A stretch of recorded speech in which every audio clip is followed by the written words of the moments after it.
Hello, Assalamu alaikum viewers. Welcome back to my channel. I am Yumna and I hope you all are doing fine. Let's get started.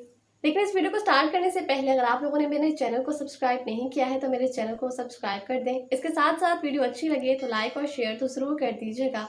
So let's get started. जिंदगी औरत की इज्जत के साथ ठीक है और 3 बार बोल के उसको छोड़ देगा बीच चौराहे पे दूसरे आदमियों के लिए, और नहीं तो हम सारी मुसलमान औरतें आदमी हिंदुओं के पास चले जाएंगे कि हमसे चल के मंदिर में फेरे लगवा लो और हमें अपने साथ अपनी बीवी बना। अच्छा, गुचड़ा खाने पे जो अभी आप कह रही थी कि मतलब गुचड़ा खाने बंद किए, और हाँ, ये जो इन्होंने सरकार ने ये जो भैंसा और ये गाय जो बंद करवा रहे हैं ये बहुत ही अच्छा कर रहे हैं। इतना अच्छा कर रहे हैं कि शायद अब हमारा इंडिया तरक्की करेगा। ये भैंसा खा खा के जो दूध की महंगाई बढ़ा दी ना, शायद अब कुछ अच्छा हो जाएगा, बच्चे का दिमाग स्ट्रांग बनेगा अब दूध पीने से। भैंसा खा खा के भैंसे की तरह गर्मी कर रखी है और औरत के ऊपर भैंसों की तरह लग जाते हैं और भैंसों की तरह गर्मी निकालते हैं और भैंसा खा खा के भैंसे वाला दिमाग कर लिए हैं आदमी लोगों ने। अगर ये दिमाग भैंसा खाना बंद हो जाएगा तो आदमी का दिमाग भी अच्छा होगा। रोज सुबह 1 गिलास दूध पिए, शाम को 1 गिलास दूध पिए, ठंडा दिमाग रहेगा उसका। औरत के लिए कुछ सोचेगा समझेगा।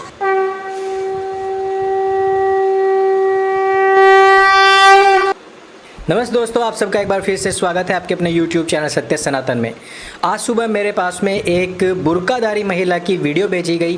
वो वीडियो आपने सुनी होगी और यह वीडियो में अलग से पिन कमेंट में टेलीग्राम का लिंक दे करके वहाँ पर भी आप लोगों को प्रोवाइड करा दूंगा। वहाँ पर भी आप इस वीडियो को देख सकते हैं। इस वीडियो में जो महिला का दर्द है वो वास्तव में बहुत जायज़ भी है और उन्होंने इसमें स्पष्ट तौर पर जो बात कही है वास्तव में वो बहुत ही दूरगामी सोच को, एक दूरदर्शिता को प्रदर्शित करती है। यदि यही बात मैं 100 बार यहाँ पर आप लोगों को कहूँ तो हो सकता है आप लोगों की समझ में आ जाए, लेकिन खतनाधारियों की ये बात बिल्कुल भी समझ में नहीं आएगी। और इसका मूल ये है कि जिस प्रकार से अंधाधुंध तरीके से दुधारू पशुओं की हत्याएं होती हैं केवल मांस के लिए, और जिस प्रकार से भी कोलकाता हाई कोर्ट ने भी कहा है कि दुधारू पशुओं की जो अंधाधुंध कटाई है वो बंद होनी चाहिए। 1 मिनट के वीडियो में इस महिला ने ये बात स्पष्ट रूप से बताई कि किस प्रकार से बिना दूध के बच्चों के मुंह से दूध छिन जाता है तो बच्चे भी कुपोषित हो जाते हैं। 1 मिनट के वीडियो में वो पूरा आंकड़ा आ जाता है जो अभी दुग्ध विभाग ने बताया था कि आपके मार्केट में बिकने वाला 67% जो दूध है वो सिंथेटिक है, नकली है, मिलावटी है, क्योंकि इतने जानवर बचे ही नहीं कि जिनका हम दूध निकाल करके इन 130 करोड़ देशवासियों को पिला सकें। असली दूध वही पी रहे हैं जो किसान हैं, जो गवाले हैं और जो पशुपालन करते हैं। और उन्होंने ये भी बात बताई कि जिस हद के साथ में ये मुस्लिम लोग जानवर खाते हैं, भैंसा खाते हैं, वही भैंसे वाली गर्मी ये फिर अपनी महिलाओं, अपनी औरतों पर रात के समय उतारते हैं। बात ये कड़वी है, सुनने में थोड़ी अटपटी लग सकती है, लेकिन वास्तविकता यही है।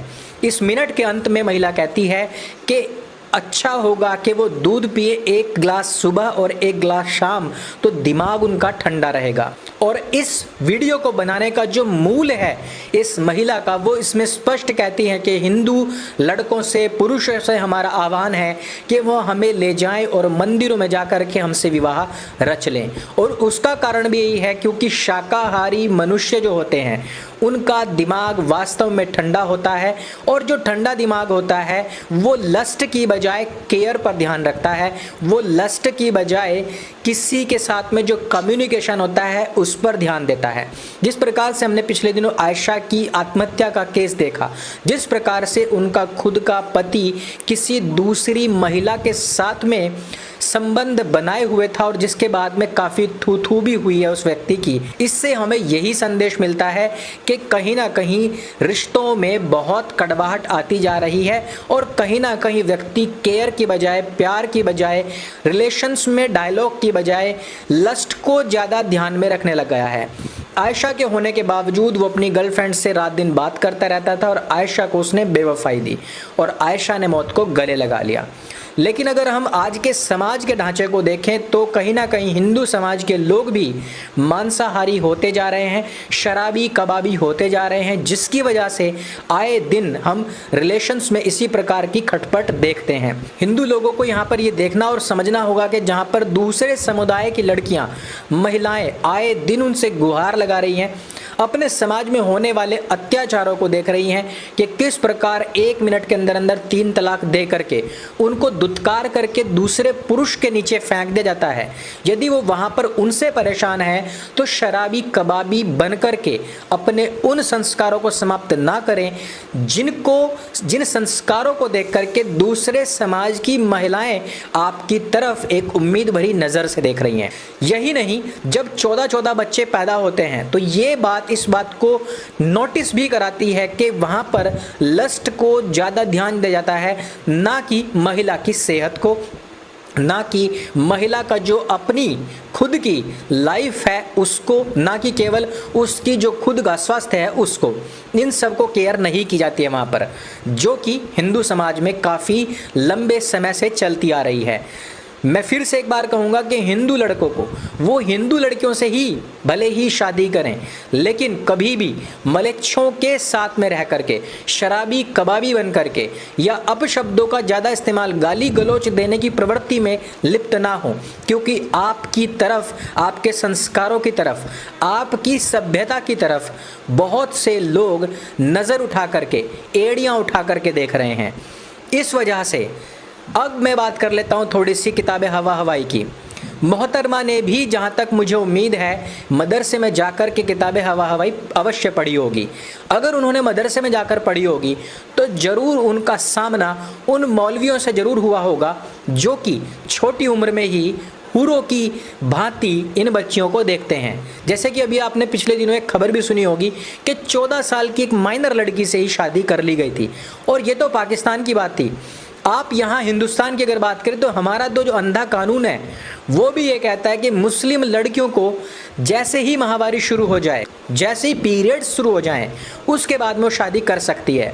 अर्थात जिस प्रकार किताब हवा हवाई में पोपट साहब 1450 साल पहले कह के चले गए, वही हूबहू बात हमारा अंधा कानून भी कहता है। यानी कि वो संविधान जिसमें हम समानता के अधिकार की अपेक्षा रखते हैं, वो कानून कह देता है कि मुसलमानों में इस डिस्ट्रीब्यूशन को हम अलग करते हैं और वहाँ पर लड़की शादी कर सकती है। ऐसे समय में भी कौन मुस्लिम महिला ऐसी होगी जो अपनी छोटी बच्ची को ही किसी पुरुष के पास में विवाहिता बना करके भेज दे? वो भी ये सोचेगी कि वो बड़ी हो, कम से कम वो मैच्योर हो, उसके बाद में उसकी शादी हो तो बेहतर होगा। भले ही उसकी शादी किसी भी समय में हुई हो, लेकिन अपनी बच्ची के लिए कोई भी ऐसा नहीं चाहता। किताब हवा हवाई भी महिलाओं के प्रति इसी तरीके का व्यवहार करने के लिए कहती है। इवन यही नहीं, उसकी आयत तो यहाँ तक कहती है कि यदि महिला तुम्हारे साथ में सहयोग ना करे संभोग करते समय तो उसकी पिटाई करो, बशर्ते बस खून ना निकले। उसकी पिटाई करो, उसको अलग कर दो, अपने से पूरी तरीके से अलग कर दो, और उसको इस प्रकार की यातनाएं दो कि वो उन यातनाओं से बचने के लिए तुम्हारे पास आ ही जाए। इस प्रकार के बहुत सारे ऐसे उदाहरण हैं जो इन किताबों में भरे पड़े हैं, और उन किताबों को पढ़ने के बाद, जांचने के बाद, समझने के बाद ही कोई लड़की, कोई महिला इस प्रकार की समझदारी भरी बात कर सकती है। इसमें और अधिक विवेचना करने की आवश्यकता नहीं। यदि हम देखें जिस प्रकार से किसी भी स्त्री को, महिला को जन्नत का अधिकार नहीं, कोई भी स्त्री यदि किसी नमाजी के सामने से गुजर जाए तो उसकी नमाज नहीं लगती, इस प्रकार की बातें हदीसों में कही गई हैं। संकीर्ण मानसिकताओं के चलते ही महिलाओं को कहीं पर भी बराबरी का स्थान नहीं दिया गया। यही नहीं, 3 तलाक का अधिकार स्त्री को नहीं है। मान लीजिए कि किसी स्त्री को, किसी लड़की को 3 तलाक का अधिकार मिल जाए तो हलाला करवाने के लिए उसका पति कहाँ जाएगा, किस प्रकार से उसका हलाला होगा?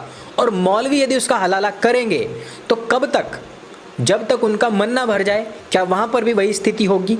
और यदि इस प्रकार की स्थितियाँ होंगी तो क्या स्त्री उसको वापस एक्सेप्ट करे या ना करे, इस प्रकार का कोई प्रावधान है? नहीं है। यही नहीं, किसी भी महिला को 4 पति रखने का कोई अधिकार नहीं, बल्कि एक पुरुष को 4 पत्नी रखने का अधिकार है। इवन जो खतना होता है वो भी इसी वजह से कराया जाता है, बताया जाता है कि क्योंकि उनका बहुविवाह होता है और एक से अधिक महिलाओं के साथ में वो उनको रखेल भी रख सकता है और इवन वो मुतह निकाह पैसे देकर भी दुष्कर्म कर सकता है। इस प्रकार से उसको किसी भी प्रकार के यौनिक रोग ना हो, इस वजह से भी पुरुषों के खतने किए जाते हैं। अर्थात पैदा होते ही स्टाम्प लग जाता है कि वो बहुत सारी महिलाओं के साथ में संबंध बनाएगा ही बनाएगा। इस तरीके की पैट्रियार्की को लेकर के यदि चलने वाला व्यक्ति दिमाग के अंदर ना केवल पैट्रियार्की बल्कि बहुत सारी महिलाओं का शोषण करने का दिमाग में रखे और वही चीज़ उसको मदरसे में पढ़ाई जाएगी, तो भला महिलाओं के जो अधिकार है वो कहाँ सुरक्षित रहेंगे। महिलाओं को एक तरीके से बांदी बनाकर 14 बच्चों का हार उसके गले में टांग करके छोड़ दिया जाता है और स्वयं दूसरे विवाह के लिए तैयारी शुरू हो जाती है। इस प्रकार से लगातार अपराधों में घिरती एक पूरी की पूरी कौम, जिसका पूरे विश्व के अंदर नाम बदनाम हो चुका है, ऐसे लोगों के साथ में भला कौन पढ़ी लिखी महिला जुड़ना चाहेगी। मेरी तो अपील यही है कि इस्लामिक लोगों को सुधार करना चाहिए अपने अंदर, जिससे कि महिलाओं के जो अधिकार है वो सुरक्षित रहें और उनके स्वास्थ्य का भी ध्यान रखा जा सके। विवाह की जो उम्र है उसको समान लाया जाना चाहिए और संविधान को भी इस पर कड़ाई से इसका अनुपालन करवाना चाहिए, ना कि अरेबियन देशों की और 1400 साल पुराने पोपट साहब के थूके हुए इस गंदे ज्ञान की चापलूसियत चाटुकारिता करनी चाहिए, क्योंकि समानता का अधिकार है और समान कानून ही सब लोगों का अधिकार है। इस वजह से सब व्यक्तियों को समान समझते हुए समान ही कानून सब पर लागू होना चाहिए, क्योंकि जब कहीं पर भी किसी भी प्रकार के अधिकारों में ऊंच नीच हो जाए तो यही कानून कूद करके बीच में आता है। वो कहता है कि आप यहाँ पर मजहब के हिसाब से दोनों को ना बांटे, क्योंकि दोनों इंसान हैं। लेकिन जब इंसानियत के तौर पर लड़कियों की उम्र की बात आती है तब कहा जाता है कि क्योंकि ये मुसलमान है तो नहीं वो कर सकते हैं, क्योंकि भैया 1400 साल पहले का फतवा है और उसकी वजह से वो हम पर भी लागू है। या तो संविधान के इस दोगलेपन को अपने तक सीमित रखा जाए और संपूर्ण नागरिकताओं के साथ में एक समान व्यवहार हो, या फिर हिंदुओं को भी इस प्रकार के अधिकार हों कि वो अपने धर्म को, अपने सनातन सभ्यता को सुरक्षित करने हेतु किसी भी मलेच्छ के, किसी भी हस्तक्षेप को दूर करने हेतु स्वयं अपने आधार पर इनिशिएटिव लेकर के उसको बचाव कर सकें। तो दोस्तों इस वीडियो में सिर्फ इतना ही। यदि एनालिसिस आपको अच्छा लगे, ये जानकारी से भरपूर लगे तो उसको सबके साथ में शेयर अवश्य करें। और मेरी जितनी भी मुस्लिम बहनें जो भी परेशान हैं वो एक सही निर्णय लेते हुए पहले अपने आप को एक हिंदू सभ्यता, एक सनातन सभ्यता के अनुकूल बनाएं, तुरंत गंदगी से उठ करके सनातन में मिक्स होने की कोशिश ना करें। तो अल्लाह ताला हम सब के ईमान को महफूज रखे। अल्लाह ताला हम सबको हामी और नासिर हो। अपनी दुआओं में ज़रूर याद रखिएगा। अपना बहुत सारा ख्याल रखिएगा। अल्लाह हाफ़िज़।